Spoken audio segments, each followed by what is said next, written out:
Bismillahirrahmanirrahim. Assalamualaikum warahmatullahi wabarakatuh. Alhamdulillah. Salatu wassalamu ala Rasulillah wa ala alihi wa sahbihi ajma'in. Asyhadu an la ilaha illallah wahdahu la syarikalah. Wa asyhadu anna Muhammadan abduhu wa rasuluhu la nabiyya ba'dah. Wa la haula wa la quwwata illa billah. Bersyukur kita kepada Allah Subhanahu wa taala atas adanya iman dan Islam yang diberikan kepada kita sekalian. Khususnya diberikannya kekuatan kepada kita semua di dalam menjalankan ibadah Ramadan di tahun 2026 ini. Pemirsa PMH TV yang kami hormati. Kita berada saat ini di bulan Ramadan adalah bentuk kasih sayang Allah Subhanahu wa taala. Bentuk rahman dan rahimnya Allah Subhanahu wa taala.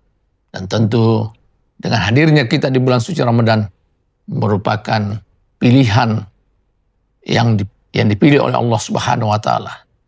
Kita merupakan pilihan Allah Subhanahu wa taala berada di bulan Ramadan.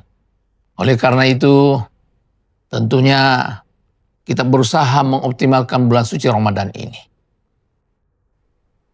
Pemirsa BMH TV yang dirahmati Allah. Di bulan suci Ramadan sebagai bulan yang dimuliakan oleh Allah Subhanahu wa taala. Bulan yang penuh keberkahan, bulan yang memang sengaja didesain oleh Allah Subhanahu wa taala dalam rangka bagaimana hamba-hambanya ini kembali kepada fitrah asal kejadiannya. Karena lahirnya manusia ini dalam keadaan fitrah. Yuladu alal fitrah. Dia dilahirkan dalam keadaan yang suci. Maka hendaknya kembali kepada Allah Subhanahu wa taala dalam keadaan suci pula. Dan itulah salah satu tujuan daripada Ramadan didatangkan oleh Allah Subhanahu wa taala. Di dalam bulan suci Ramadan ini juga ada sebuah penguat untuk bisa optimal dan tercapai target dalam bulan suci Ramadan itu, yakni berzakat. Zakat ini juga masuk di dalam rukun Islam yang ketiga. Maknanya adalah bahwa kesempurnaan daripada keislaman kita manakala kita bisa menunaikan zakat. Dan dalam Al-Quran banyak sekali ayat-ayat yang disandingkan antara sholat dan zakat. Aqimis sholah wa atuz zakah.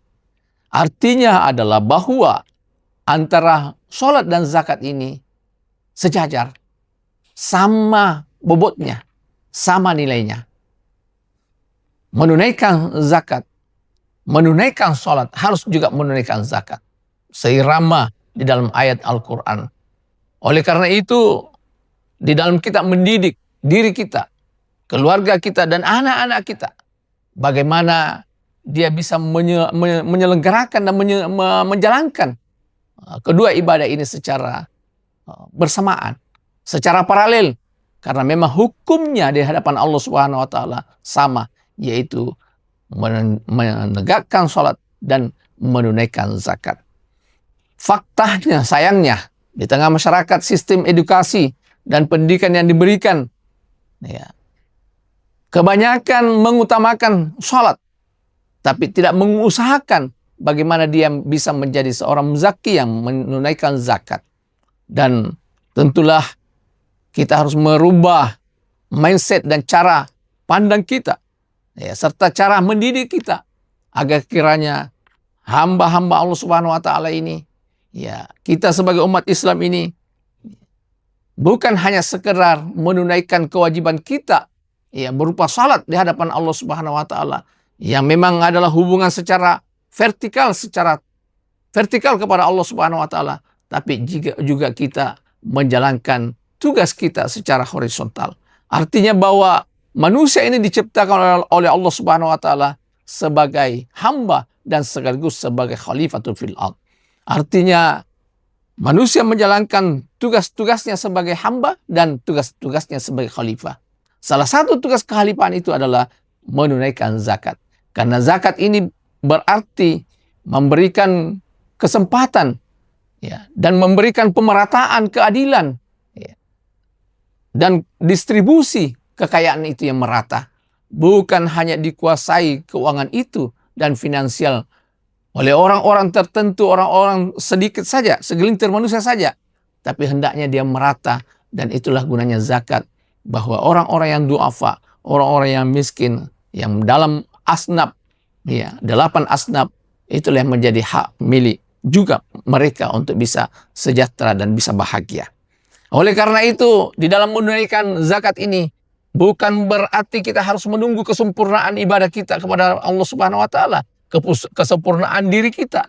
Tapi di saat memang sudah terpenuhi syarat dan ketentuan zakat itu, maka kita tunaikan.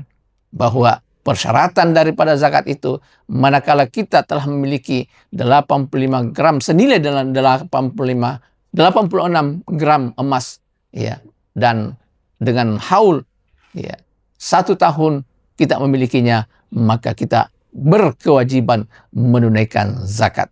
Oleh karena itu, di bulan suci Ramadan ini, mari kita tunaikan zakat itu dengan sempurna, ya, dengan syarat dan ketentuan yang telah berlaku, sehingga manfaat, ya, menjadi berganda, ya, karena kita jalankannya di bulan suci Ramadan. Semoga Allah Subhanahu wa Ta'ala memberikan penilaian dan memberikan ganjaran yang berlipat ganda atas zakat yang kita tunaikan di bulan suci Ramadan. Billahi taufiq wal hidayah. Assalamualaikum warahmatullahi wabarakatuh.